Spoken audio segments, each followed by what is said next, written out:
오늘 아침에 한국 뉴스를 보니 한국에 눈이 참 많이 왔더라고요. 영상을 보시는 모든 분들 새해 복 많이 받으시고요. 건강하고 행복한 2022년이 되시길 간절히 바라겠습니다.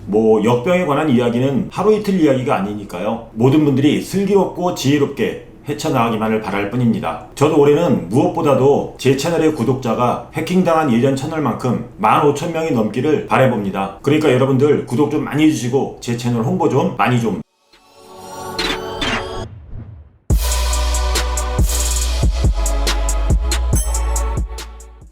안녕하십니까, 괌투브의 PD아저씨입니다. 일단 지난주에 한국에서 발표한 내용을 들으신 분들은 아시겠지만 해외에서 한국으로 입국 시 기존 10일간 자가격리 했던 것을 7일간 자가격리로 줄여줬습니다. 해외여행이나 또는 해외로 꼭 나가실 일이 있었던 분들에게는 정말 반가운 소식이 아닌가 하는 생각을 해봅니다. 오늘 제가 여러분들에게 해드릴 괌에 대한 이야기는 제가 지난번에 괌에서는 해서는 안 될 언행에 대해서 영상으로 올려드린 적이 있는데요. 혹시 못 보신 분들은 이쪽에서 그 영상 한번 보시고 오시면 감사하겠습니다. 그래서 오늘은 여러분들께 그 반대되는 내용, 괌에 오셔서 여러분들이 꼭 하셨으면 하는 거에 대해서 좀 이야기를 해볼까 합니다.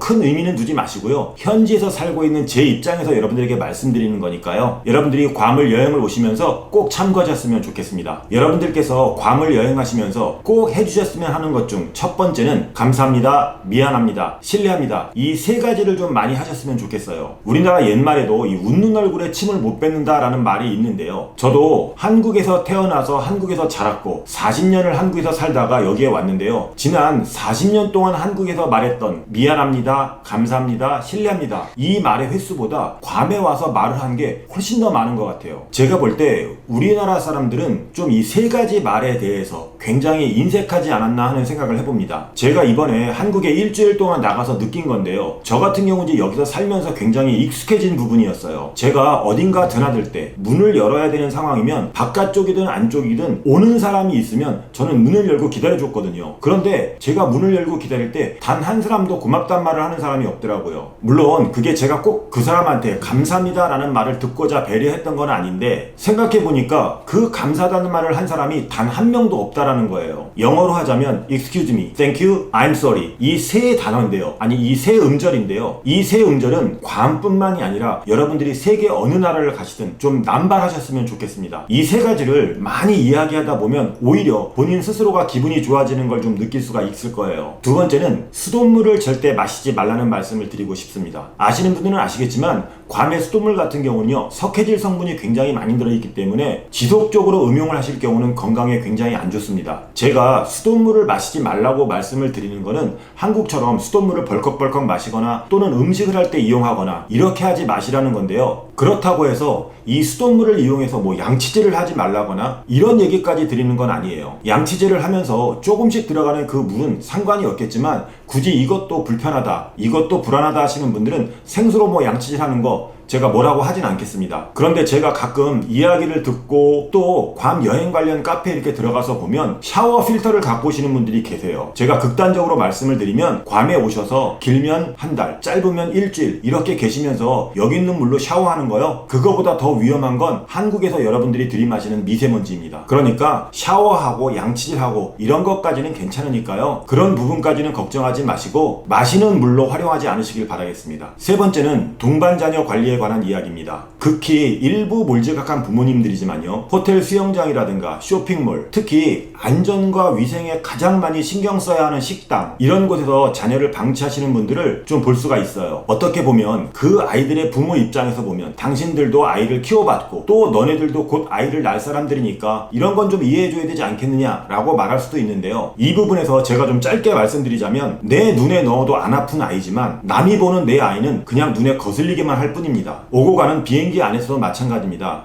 낮 비행기면 그나마 난데 새벽에 움직이는 비행기 같은 경우는 굉장히 아이들 때문에 힘들어하시는 분들이 많아요. 아이들이야 당연히 여행이고 하니까 신나고 또 귀가 아파서 가만히 있을 수 없는 게 당연한 거겠죠. 하지만 그걸 보는 사람 입장에서는 그거를 방치하느냐 제지하느냐 이게 중요한 것 같아요. 가능하시면 아이들을 비행시간에 맞추어서 잠시간을 좀 조절하시거나 또는 적극적으로 좀 조용히 제지하셔서 주변 분들에게 어떤 노력하는 못하는 모습을 좀 보여주시는 게 좋지 않을까 생각을 해봅니다. 아이들에게 학원을 보내고 학교에 보내서 무언가를 가르치는 것도 중요하지만 그런 사람이 많이 모이는 공공장소에서 남을 배려하는 모습을 보여주는 것도 자식들에게는 정말 좋은 가르침이 될 거라고 저는 생각을 합니다. 다음 네 번째는 운전할 때 이야기인데요. 한국에서 저도 운전을 해봤지만 한국 같은 경우 끼어들기를 하려고 깜빡이를 켜면 뒷차가 바짝 붙어서 끼어들기를 못하게 하는 경우가 굉장히 많은 것 같아요. 그래서 그런지는 모르겠는데 괌에서 운전하시는 분들도 가끔 보면 깜빡이를 켜지 않고 갑자기 끼어들기를 하시는 분들이 많이 계세요. 괌에 와서 운전을 해보시는 분들은 아시겠지만 괌에서 운전하는 사람들은 아일랜드 스타일이라고 해서 굉장히 운전을 천천히 하고 좀 여유롭게 하는 편이에요. 그래서 여러분들이 깜빡이만 켜시면 제가 장담하건대 세대 안에 양보를 해줄 겁니다. 그리고 여기 사람들은 운전을 여유롭게 하다 보니까 한국 사람들처럼 방어 운전에 익숙하지가 않아요. 그래서 갑자기 발생되는 그런 교통 상황에 있어서 제대로 대처를 못하는 경우가 많습니다. 그러니까 괌에서 운전을 하실 때는 깜빡이를 켜야 될 상황에서 꼭 깜빡이를 켜시길 부탁드리겠습니다. 아울러서 가끔 저녁 시간대 보면 헤드라이트, 그러니까 전조등을 안 켜고 운전하시는 분들도 많이 계세요. 이게 요즘은 차들이 좋아져서 전조등 같은 경우 오토 스위치에 놓고 하면 시동을 끌 때는 전조등이 꺼지고 시동을 키면 전조등이 자동으로 켜지게 되어 있으니까요. 이 부분도 렌트를 하셨을 때 미리미리 좀 확인을 하셨으면 좋겠습니다. 앞서 말씀드린 깜빡이라든가 전조등이라든가 이런 것을 안 켜고 운전하고 안 켜고 끼어들기를 할 경우 경찰이 단속 대상이니까요. 이 부분도 좀 신경을 써주셨으면 좋겠습니다. 마지막 다섯 번째는 대한민국 국민으로서 자부심을 가져주셨으면 하는 것입니다. 여러분들께서는 한국에서 비행기를 타고 떠나서 괌뿐만이 아니라 세계 어느 나라 공항에 내리시는 순간 여러분들은 왼쪽 가슴에 보이지 않는 태극기를 달고 계신 대한민국 국가대표입니다. 여러분들의 행동 하나하나가 대한민국 국민을 판단하는 그런 기준이 될 수도 있다라는 거예요. 그러니까 세계 어느 나라를 가시든 대한민국 국민으로서 자부심을 가지고 또 대한민국 국민으로서 좋지 않은 인상을 주지 않도록 언행에 좀 더 신경을 써주셨으면 좋겠습니다. 나 하나쯤이야 하고 생각하고 하는 행동들이 대한민국의 위상을 떨어뜨리고 그들로 하여금 대한민국 사람들에 대한 인식을 안 좋게 할 수도 있으니까요. 앞서 말씀드린 네 가지를 잘 지키시고 그리고 마지막 다섯 번째까지 잘 지키셔서 대한민국 국민으로서의 위상을 완성시키시기 바라겠습니다. 자, 이렇게 해서 여러분들이 괌을 여행하시면서 꼭 해주셨으면 하는 다섯 가지에 대해서 좀 말씀을 드려봤습니다. 너무 진지하게 받아들일 필요는 없지만 그렇다고 해서 너무 관가하지는 말았으면 하는 내용이니까요. 한 번쯤은 꼭 생각해 보시고 실천에 옮기시길 바라겠습니다. 오늘 제가 준비한 괌에 대한 이야기는 여기까지입니다. 부족한 이야기 끝까지 들어주셔서 감사드리고요. 오늘 내용이 괜찮았다면 좋아요 버튼 한 번씩 눌러주시고요. 여러분들의 생각과 여러분들의 의견 그리고 여러분들의 궁금증을 댓글로 남겨주시면 감사하겠습니다. 아울러 아직까지 구독을 안 하신 분들은 구독 버튼 눌러주시고요. 알림 설정까지 해주시면 바르고 빠른 괌에 대한 정보를 받아보실 수가 있습니다. 2022년 새해에도 건강하시고